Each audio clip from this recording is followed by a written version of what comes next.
মায়া খারাপ না? তাইরে আমি বিয়ে করছি। ধ্যান থেকে তুই লাঞ্চ ধ্যানেরাই খায়।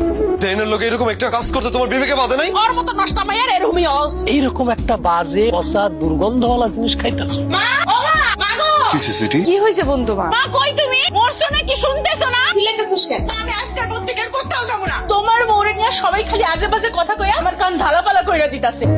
একটা নষ্টা মাইয়ারে আমরা নাকি টাকার লোভে ঘরে তুলছি। আমাদের কইছে আমরা নাকি লোভী। আমাদের পরিবারের লোকজন নাকি খুবই খারাপ। তোরা এই কথা কি কইছিস? একজন দুইজন কয় নাই, অনেকজন কইছে। এখন তোর কলজাটা শান্তি হইছে তো? তোর নষ্ট বউয়ের সুনাম শুনছত না? এখন কি করবি? আমি এত মানুষের যন্ত্রণা সহ্য করবার পারো না, তাই আমি ডিসিশন নিয়ে আনি ভাইজান যতদিন এই নষ্ট মায়ের ডিভোর্স না দিবে আমি নিজের ঘরবন্দি কইরা ফেলাম, কোথাও যাবো না। সুইটি বোন আমার, তুমি ভুলে এমন বাজে শব্দটা উচ্চারণ করো না। ডিভোর্স কিন্তু একটা মায়ের জীবন তছনছ কইরা দেয়। আমি এত কিছু জানবার চাই না। ভাইজান তোমার ডিভোর্স না দেওয়া পর্যন্ত আমি কোথাও যাবো না। মারে আর সুইটিরে বুঝন না। আপনি তো জানেন আমি নষ্ট মাইয়া না, আমি ভালো মাইয়া। আপনি যদি আমার ডিভোর্স দেন আমার জীবনটা কিন্তু তছনছ হয়ে যায়। এইরকম একটা বাজে পচা দুর্গন্ধওয়ালা জিনিস খাইতেছো।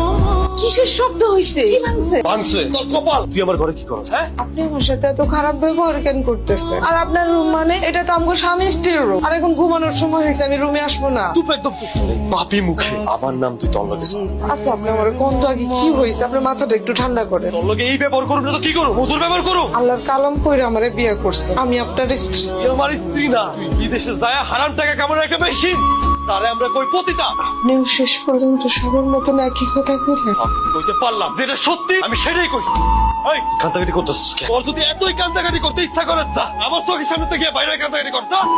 দুইটা ঠ্যাং আমার শেষ হয়ে গেল, কই গেছে? হায় হায় হায়, সারা দুনিয়া আমি খুঁজা মরি আর উনি হানা বইবে না কান্না শুরু করে। কি হয়েছে আম্মা? এই তুই কি কাবিনের টাকার লাগে আহানে খুঁটি গাড়া বইরেছ? কিসের কাবিনের টাকা আম্মা? মামা কথা শুনলে আমার শরীরটা জ্বললা যায়। কিসের কাবিনের টাকা তুমি বুঝো না? না আমার পোলায় যদি তোর ডিভোর্স দেয় তাহলে তুই কাবিনের টাকা পাবি, আর তুই নিজের থেকে যদি ডিভোর্স দেয় তাহলে তোর কাবিনের টাকা পাবি না। হেই আসা এখানে বইরেছ তাই না? আমার বিশ্বাস করেন আমার কোনো কাবিনের টাকা লাগবে না। সে তো আমার স্বামী, স্বামীর সংসার সেটা কোনো ভালো মাইয়া চলে আসবে না। এই কাজটা আমি করতে পারবো না। আরে আমার ভালো মাইয়া রে, ভালো একদম পাইয়া পাইয়া পড়তা। বিশ্বাস করেন আমি অনেক কষ্ট কইরা সৎ পথে টাকা ইনকাম করছি। আমি একটা টাকাও হারাম ইনকাম করি নাই। অযথা আমার এত বড় মিথ্যা অপবাদ দিয়েন না। আমার জীবনটা আপনারা ধ্বংস করে দিয়েন না। আমি আপনার কাছে হাত করে ক্ষমা চাইতেছি। এই আমার মান সম্মানের থেকে কি তোর জীবনের মূল্য বেশি হয়ে গেছে? তুই আমার পোলারে ডিভোর্স দিবি কিনা এটা ক। আম্মা আপনি আমার মাইরা ফেললো, আমি আমার স্বামীরে ডিভোর্স দিতে পারবো না। এই দুনিয়াতে একটা মেয়ের কাছে তার স্বামী সবচেয়ে বড় মূল্যবান সম্পদ। আম্মা আম্মা আমি আমার স্বামীরে ডিভোর্স দিতে পারবো না। তোর মতো নষ্ট মাইয়ের কাছে আমির কোনো মূল্য নেই। তুই আমার পোলারে ডিভোর্স দিবি, এইটা হচ্ছে আমার শেষ কথা। না আম্মা আমি আমার স্বামীরে ডিভোর্স দিতে পারবো না। ডিভোর্স দিবি না? কেমনে ডিভোর্স দেওয়া হয় তো এটা আমি খুব ভালো করে জানি। এই খারাই গেছেন কেন? ওর ধর।